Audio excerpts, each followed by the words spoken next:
As we continue to think about last night's debate and the debacle that it was, there are multiple important stories, and there's still a lot, frankly, to digest from what we witnessed last night. Of course, most of the chatter, as we've been talking about on today's show, revolves around Joe Biden's mental decline and the inability to articulate his party's values. But there were some other moments where a clear contrast on policy came through. Most notably, probably, was on the issue of abortion, as Tony Perkins just referenced in our last segment. But how should Christians think about the debate? How should we talk about the debate with our family and others as we are having discussions? There's a lot to deal with on all these fronts. And joining me today for our weekly Worldview segment is David Closson. He's the director of FRC's Center for Biblical Worldview. David, always great to have you. Thanks for joining us again on Washington Watch. Great to be with you again, Jody. All right, so let me just throw it out to you like I have everyone else on this. What was your overall reaction to the debate last night? Well, Jody, I'm someone who just loves politics. I love campaigns and kind of, the anticipation, the excitement, kind of, these presidential debates I kind of look at as, like a Super Bowl. So, admittedly, I was, really, really excited. And let me just preface what I'm about to say, to the fact that I truly believe that the Biden administration has been an unmitigated disaster. Whatever issue you think about, the issues that we care about at FRC, such as life and human dignity, or other issues, the disastrous withdrawal from Afghanistan, the southern border, the economy, I'm someone who really hopes that Joe Biden is a one-term president. And so with that said, the beginning of the debate, I was almost, gleeful, those first 30 seconds, when he kind of stumbled over those first couple of answers. But I got to admit, Jody, any kind of glee or partisanship that I felt really subsided quickly. It was really replaced by astonishment, just seeing the incoherence, the nonsensical responses, the confused responses. I was texting with members of my family, and I have a sister down in Florida who has 2 young children, doesn't, follow politics all that often, but she made the comment in our family chat, is Joe Biden always like this? I think people who are tuning in for the first time in a couple of years were just astounded. And so I think that's my overall take, kind of 30,000-foot view. But I'll also add, Jody, from a Christian perspective, as someone who believes that everyone has dignity and value, it was sad to watch. Just from kind of that human lens, seeing someone clearly struggling and suffering, it was a hard thing to watch. But I do think even though, the personalities really are all the storylines, there were some significant policy disagreements and worldview divides that did emerge into the debate, and I think those are significant.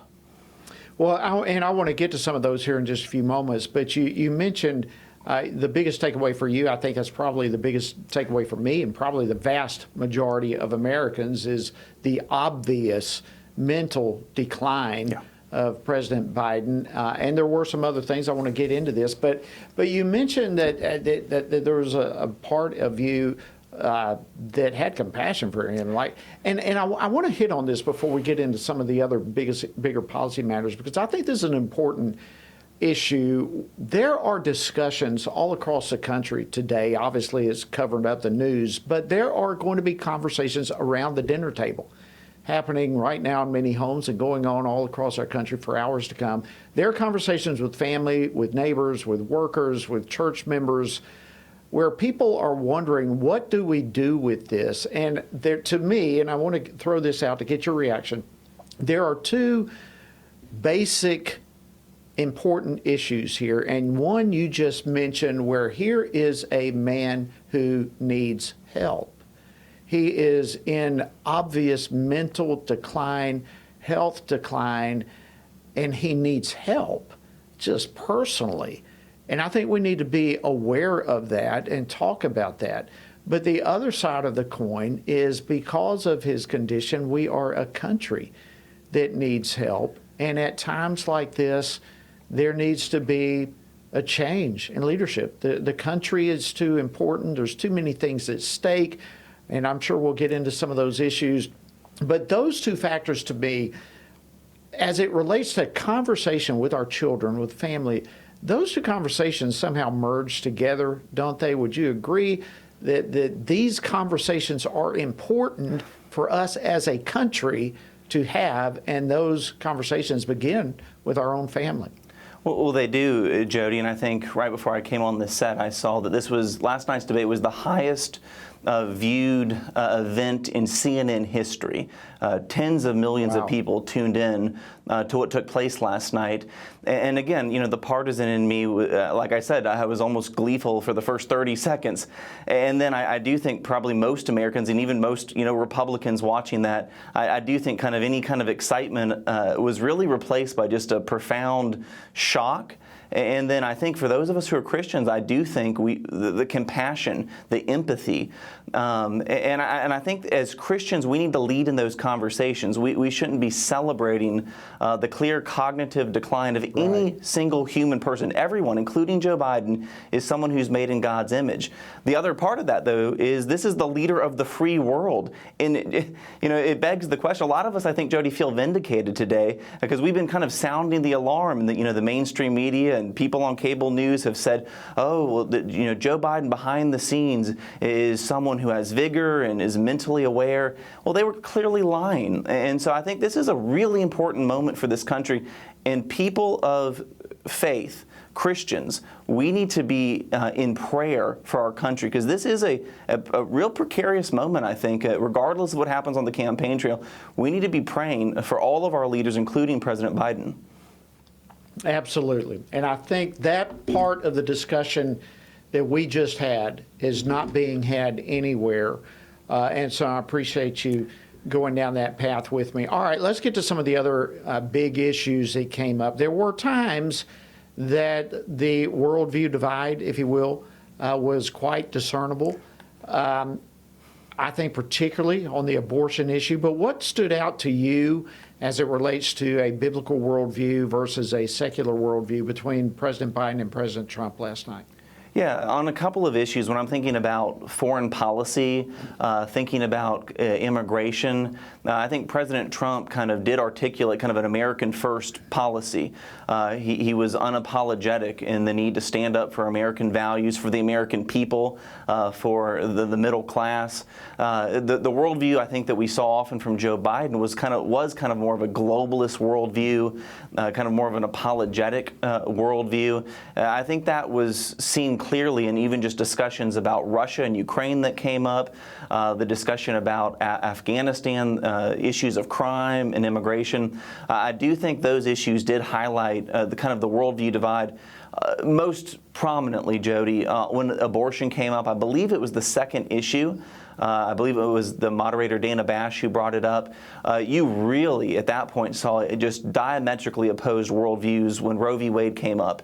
And you saw President Trump take credit for appointing the 3 justices that were in the majority that in the Dobbs decision from June of 2022. And you saw Joe Biden double down. Now, he doubled down quite inarticulately and not very artfully, probably to the chagrin of people at Planned Parenthood. But nevertheless, he did double down kind of on a worldview that sees abortion basically as a sacrament. And I think that's a really important division, and would encourage people to go back and watch that part of the debate because that did give us a very clear worldview divide. Yeah, it certainly did. And when it comes to all these kind of issues, there were a few things that, quite frankly, I was looking for that did not come up. Things that are important to us here at FRC, but I think important to the Christian community more broadly speaking. Things like religious liberty, the whole web of LGBT issues, and I mean literally the web that takes us in so many different ways. What do you think about the omission of these topics in the debate last night, and how should Christians think about those issues in the light of the campaign as a whole? Because certainly some of these things are going to come up, don't you think? Well, they will. There's so many issues, obviously, to discuss in a 90-minute debate. I think that the fact that some of the LGBT issues, the biological boys being allowed to compete against biological women, we cover that issue a lot. The fact that that's not more of a topic of regular discourse in our country does show us how quickly and pervasively the LGBT agenda has been largely successful. It's kind of almost an assumed part of our culture now. If I can go back just very briefly, Jody, one thing on the abortion thing that I think is really, really crucial is what Joe Biden said. He said, I want to codify Roe v. Wade into law. And President Trump, to his credit, pushed him on that and said, Democrats are in favor of late-term abortion, which is really interesting when Joe Biden responded and said, we are not for a late-term abortion, period, period, period.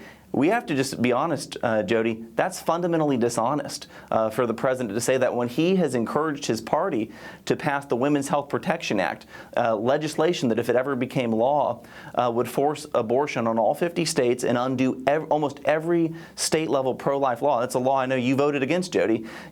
So for him to say that he's not in favor of late-term abortion, it's disingenuous. We need to realize that. But very briefly, again, on the religious liberty question, you have 4 years of achievement on that issue for President Trump and 3.5 years of clear trampling on the religious freedom of Americans and forcing kind of a very pro-LGBT worldview on other countries around the world in direct violation of their religious beliefs.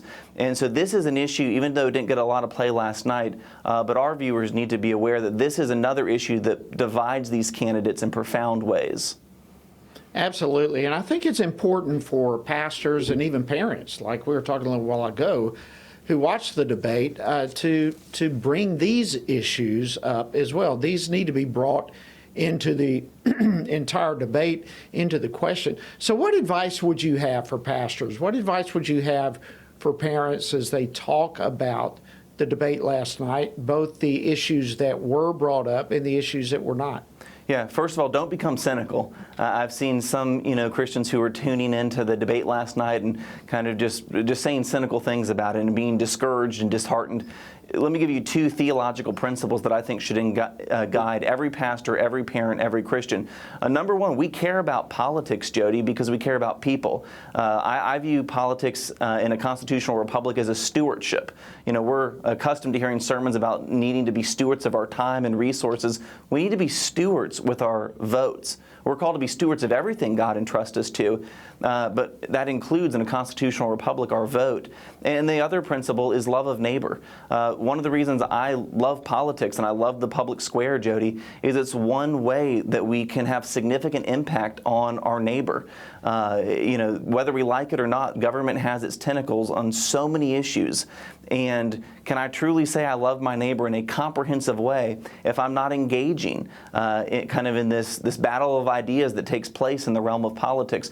So any pastor who's kind of thinking about these issues and how do we talk about politics, how do we talk about the election, I don't think pastors should, from the pulpit, tell people who to vote for, but we should help catechize the people in our pews to think biblically about the process.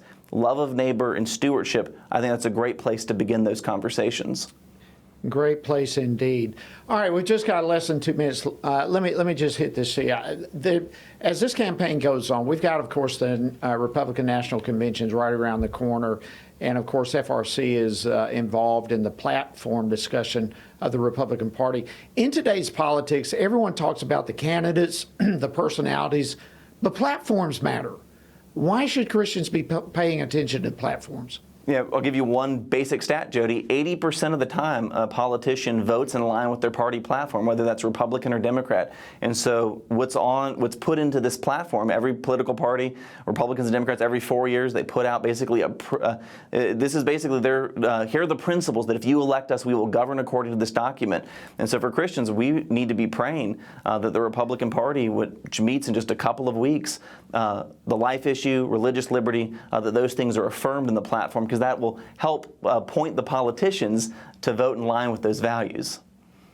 Yeah, it does, and I can speak as a former member of Congress. The platform does matter to those who are representing the people, but platforms are important to the voters too. It enables them to see where the two parties land and where they stand on various issues, and so it's not just the Republican platform that people need to be paying attention to; it's the Democrat one as well. It's very, very revealing. All right, thank you, David Closson, Director of the Center for Biblical Worldview here at the Family Research Council. We always love having you on. Thanks for joining us. Thank you, Jody.